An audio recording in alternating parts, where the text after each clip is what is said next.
Bismillahirrahmanirrahim. Assalamualaikum warahmatullahi wabarakatuh. Alhamdulillahirabbil alamin wassalatu wassalamu ala Rasulillah wa ala alihi wa sahbihi wa man walah amma ba'du. Segala puji hanya milik Allah Subhanahu wa taala. Salawat serta salam semoga selalu tercurahkan kepada Nabi kita Nabi Muhammadin sallallahu alaihi wasallam, dan semoga tercurahkan pula kepada segenap keluarganya yang beriman, sahabat-sahabatnya dan para pengikutnya hingga akhir zaman. Dan semoga Allah Subhanahu wa taala menjadikan kita semua sebagai pengikut setianya Rasulullah sallallahu alaihi wasallam. Kaum muslimin, kaum muslimat dimanapun Anda berada, semoga Allah memuliakan kita di dunia dan di hari akhir. Masih pada tema pendidikan anak-anak dalam agama Islam kita ini, yang sesuai dengan Al-Quran Karim, Sunnah Rasul Sallallahu Alaihi Wasallam, dan teladan dari para sahabat-sahabat mulia radhiyallahu taala anhum. Dan kita masih pada pembahasan ilmu dasar. Kita belum masuk pada tema pendidikan itu sendiri, bagaimana caranya orang tua bisa mendidik anak di usia 0 sampai 2 tahun, usia 2 tahun sampai 5 tahun, kemudian sampai 7 tahun, kemudian usia 7 tahun sampai 10, dan usia 10 sampai menjelang balik 13 gitu ya. Kemudian di usia balignya 15 tahun ke atas, usia dewasa dan seterusnya. Dan apa sih tujuan pendidikan anak laki-laki gitu ya? Apa sih tujuan pendidikan anak perempuan, dan apa sih tujuan umum tentang pendidikan yang diberikan oleh orang tua di rumah maupun sekolah dan masyarakat gitu. Apa yang harus kita capai? Apa goalnya gitu. Nah, itu insya Allah akan menjadi pembahasan kita, dan sampai detik ini kita masih membahas tentang dasar, fondasi, agar akhirnya namanya satu bangunan itu, ilmu pendidikan itu seperti bangunan, dan semua hal seperti itu. Tidak bisa kita membangun tembok kanan kirinya, atapnya dan seterusnya kalau memang fondasinya tidak kokoh gitu. Sehingga fondasi itu butuh, pilar-pilar itu dibutuhkan agar ilmu pendidikan yang akhirnya nanti kita pelajari, kemudian kita berikan kepada putra-putri keluarga muslimin muslimat, maka hasilnya pun akan kuat gitu. Nah, kemarin kita berhenti di masih pada tema istri gitu ya, masih pada tema ibu gitu.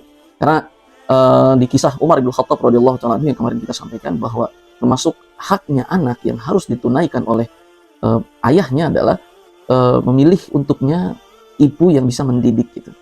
Dan yang kedua yang ingin kami sampaikan, tema ini bukan saatnya atau bukan artinya sekarang kita salah menyalahkan gitu, antara suami menyalahkan istri, istri menyalahkan suami, enggak. Ini kita sampaikan temanya adalah bagaimana akhirnya setiap kita bisa memberikan perbaikan pada diri kita sendiri gitu. Yang suami memperbaiki dirinya sendiri gitu ya, istri memperbaiki dirinya sendiri, karena yang sama-sama kita inginkan adalah lahirnya di rumah tangga kita ini generasi-generasi yang bisa membahagiakan kita di dunia dan di hari akhir. Seperti pembahasan pertama yang pernah kita sampaikan, urgensinya pendidikan ini harus dihadirkan oleh orang tua gitu. Nah, itu yang kita inginkan gitu. Sehingga bukan sekarang kita saat kita mengetahui ilmu seperti ini kemudian kita akhirnya menyalahkan istri kita, atau istri kita menyalahkan diri kita, suami dan seterusnya. Enggak. Temanya adalah mari kita menghadirkan perbaikan.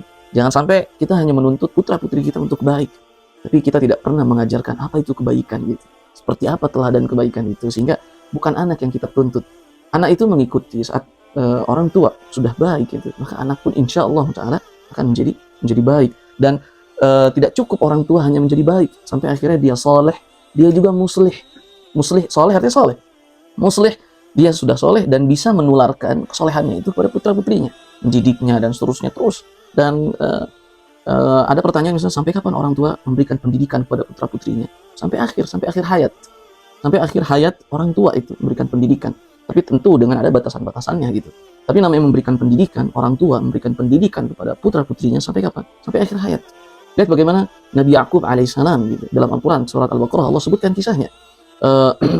Saat Nabi Yaqub sudah datang ajalnya gitu, beliau mengumpulkan terlebih dahulu putra-putrinya, dikumpulkan sama Nabi Yaqub gitu. Kemudian Nabi Yaqub berkata, "Ma ta'buduna min ba'di?"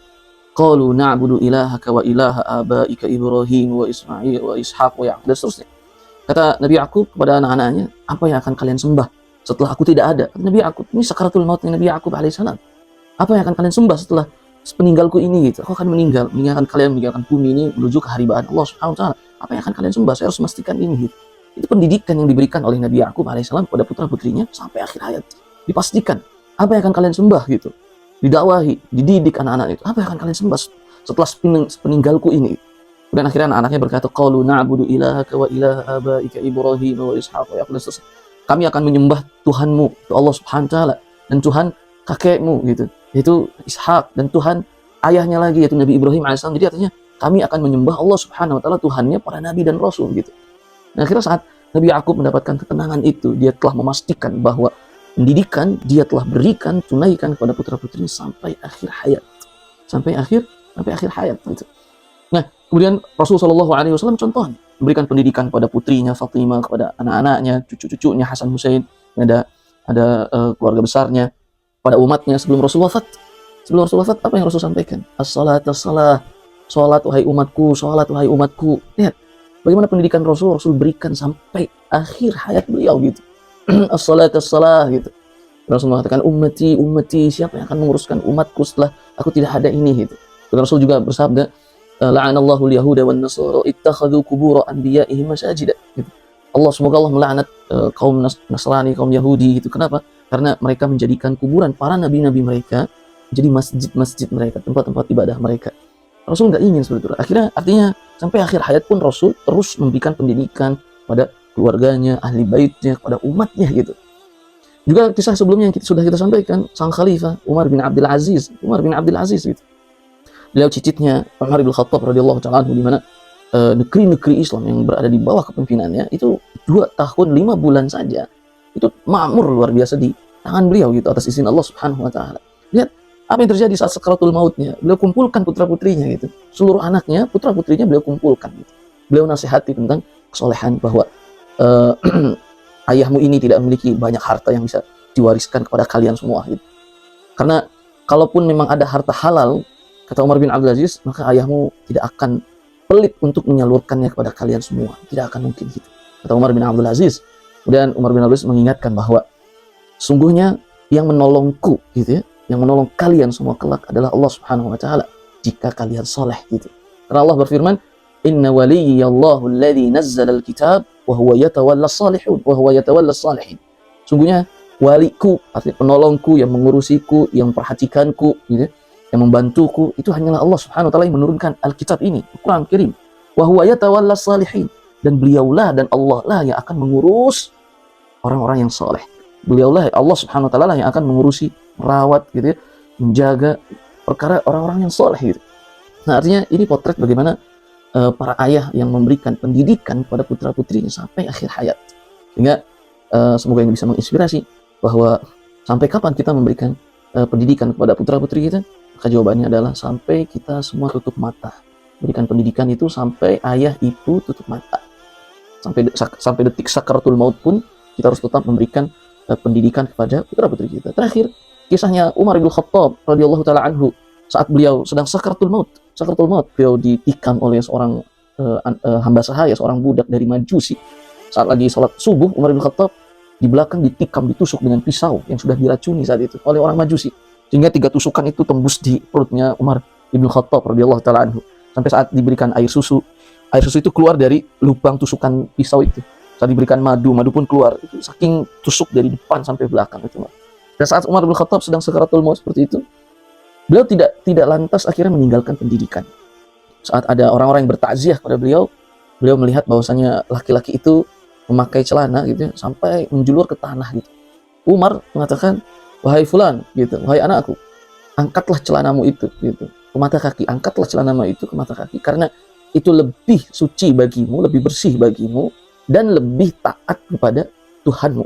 Karena Allah Subhanahu wa taala memerintahkan itu, Rasulullah SAW memerintahkan itu.